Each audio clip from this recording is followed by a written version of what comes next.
What's the 411, everybody? Welcome to the raddest, baddest episode of Common Agenda yet. Common Agenda, back to the 90s. That's right, we're going back to the time when Bill Clinton was chilling in the White House and Uncle Jesse was chilling in the Full House. Yeah, the 90s were all that and a bag of chips. We had slap bracelets, Saved by the Bell, Tamagotchis, Vanilla Ice, Seinfeld, Newman, Mary-Kate and Ashley, Mary-Kate and Ashley's Mystery Agency, Fanny Packs, Friends, The Fresh Prince, Shaquille O'Neal's acting career, Y2K, Monica Lewinsky. Stop. Oh.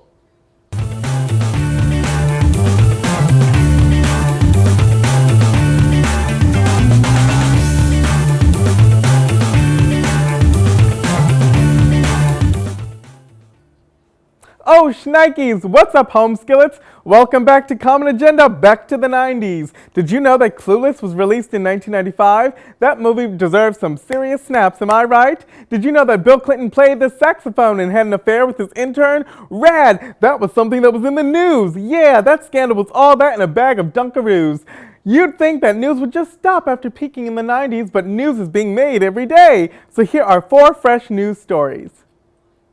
Since we all know how good Emerson is at teaching you the industry part of the entertainment industry, Emerson has officially announced the creative business major for students that are desperate to mix their artistic instincts with the amoral principles of Gordon Gekko. The major's existence may come as a surprise to those Emerson students convinced that films and TV come magically from the pure conviction of the creative spirit, but learning the evils of capitalism can help you with your art.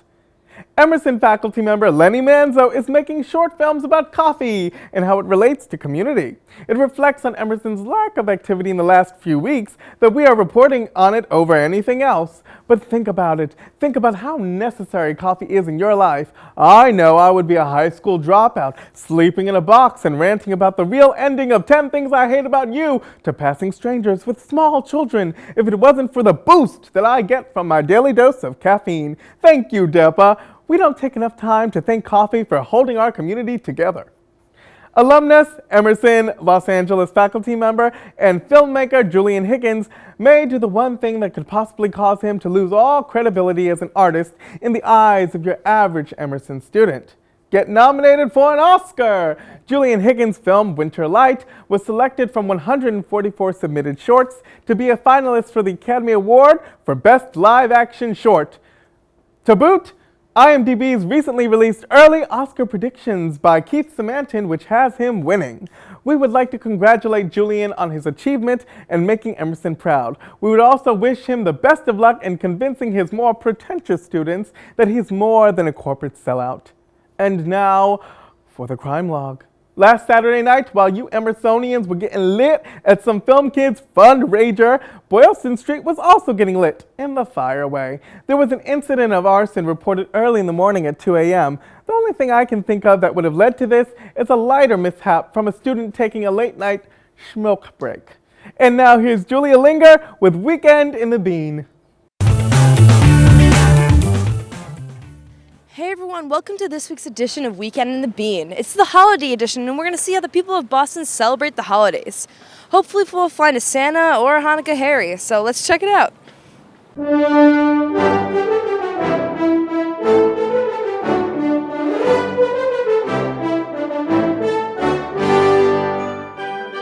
I'm joined with Peyton and Sarah. So guys, how do you spend the holidays? Well, for Christmas, I go home, and we have Ugly Sweater Day, which is like Christmas Eve. You do look very closely. There's a white Santa. We found the Santa Claus. We dress up in our pajamas. Everyone buys each other different pajamas. We open one gift, and then we just like celebrate Christmas the next morning.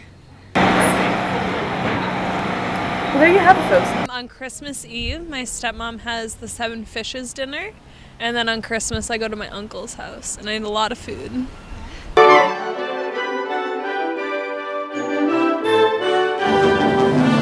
What would Santa's favorite drink be? Eggnog. Obviously. I have a question for Peyton. What is the ugliest sweater you've ever seen? Oh goodness, yours. No, I'm just kidding. Bye.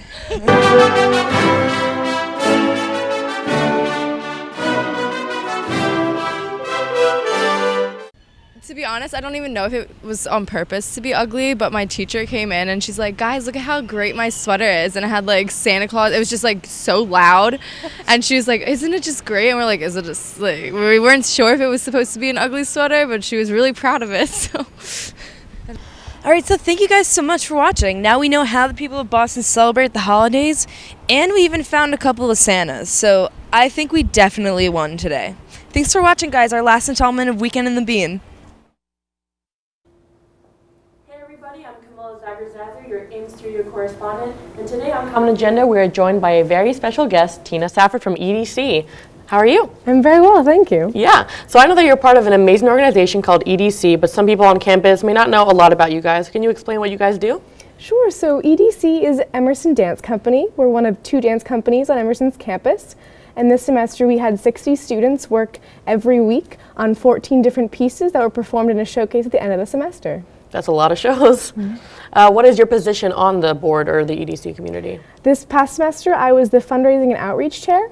So I worked to find our guest choreographer for the semester, as well as being in contact with the Boston Public School System to find a time when we as a company can take what we know with dance out into the public and teach a movement class in the public schools. That's incredible. And how can Emerson students that aren't involved in the organization get involved with EDC? We have auditions every semester, so the first few weeks after the org fair, we will have anyone come, so no experience necessary. You can audition if you've had years of training. Not, we have pieces that range from beginner to advanced in all styles of dance.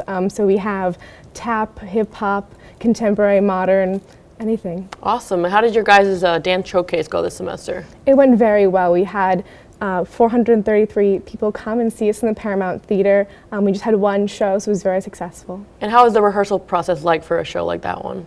For that kind of show, we have rehearsals. So each piece rehearses for 2 hours every week. So if you're in more than one piece, it becomes a commitment, but it's very fun. Cool. And how do you guys come up with like the themes or of the different shows?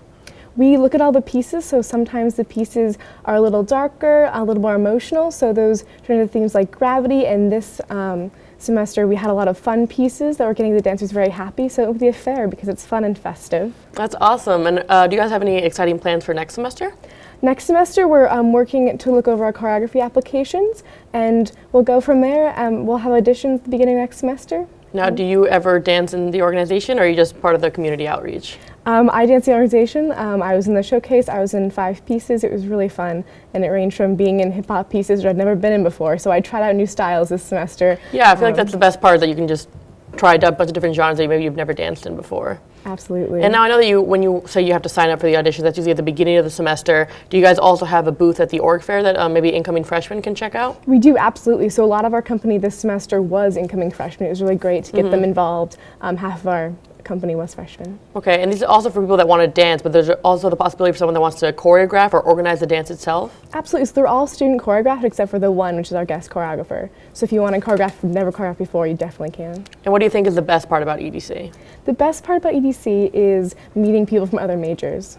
For sure. Well, thank you so much for being on the show, and best of luck with the showcase next semester. Thank you. Now over to Matt and Nat with the Emersonian Buzz with the top 10 places to cram for finals. And I'm Matt. And you're watching the Emerson Buzz. With your roommate constantly singing songs off of Adele's new album, it's not always easy to find a quiet place to study. Today, we're going to bring you around campus and show you the best places to study for your finals. Let's go.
time writing for this show when it's just dragged down by the awful segments. I know, especially Emerson and Buzz.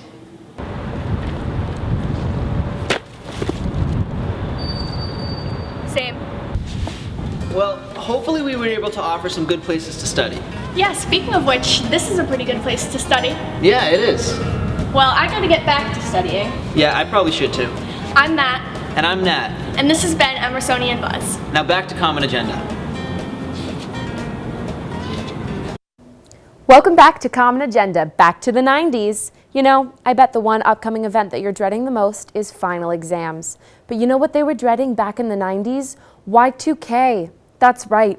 People from the 90s were worrying about whether or not all electricity would stop because a computer couldn't count to 2000, and if they'd have to buy a goat to ensure survival in a post-apocalyptic hellscape that would be the year 2000.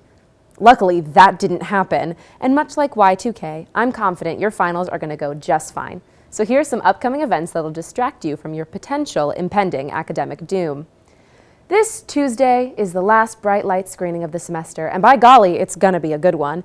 If only movie theater seats had belts to buckle.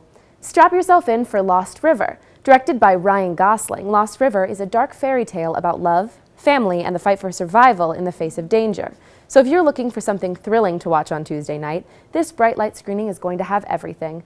A screening of the film, a discussion with senior scholar in residence, Jim Lane, and a special appearance from nobody. Don't miss out.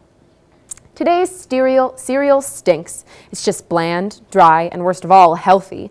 Back in the day, they were so much better. You had your Captain Corn Syrup, Fructose Flakes, and Golden Galactose. Those cereals gave you real energy.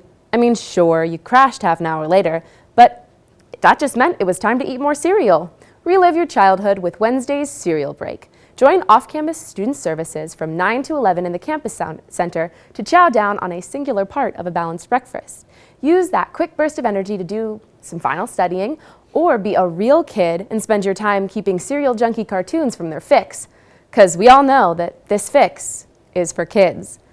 As Lenny Manzo will be sure to tell us once his epic doc is released, coffee is eternal. It surrounds us, penetrates us, and holds the universe together. Every culture has their own variation, and they are all fantastic. Folgers reminds me of my childhood when Dad was still around. Perhaps it's because of this that the International Student Affairs is hosting a get-together this Thursday called Coffee and Conversation. I can only imagine Colombians will make temporary peace with Ethiopians, though the great bean rivalry will perkle on, and tales will be told over venti mocha double shot spiced girls lattes about the good the bean has done. If you're an international student, perhaps French, and you aren't pressed for time, you should drip on by to Common Ground in the Walker Building from 4 to 5:30. Hey, do you like helping people? No? Well, you know what? I wonder how you'll feel, huddled in a dark alley burning your comedy major degree for its precious warmth, and no one cares enough to give a Anyway, you should help people. Even if you're not a good person, it's a cultural obligation. And one such way is by giving food to the Campus Center Food Drive. Come on by and give your non-perishable foods to the info booth. Maybe it will give you good karma, maybe it will save you from your nigh inevitable damnation. Whatever it does, it's the holiday season, so do some good for your non-denominational holiday figure. Well, that's all the time we have for this week's episode. Tune in next week for... Wait, we can't have another episode next week. What do you mean? We're done. We're free. It's winter break. So we don't have to read dumb jokes about memes anymore? No, sorry, Bob. Let's just live in the 90s forever. The 90s are the place I was always meant to be. Yeah, now we can stop. We can't change the past, Josh. You're right. I guess we can only hope for a better future. I know that I can't take no more. It ain't no lie. I want to see you out that door, baby. Bye, bye, bye. Have some happy holidays, everyone. And for the last time, be safe.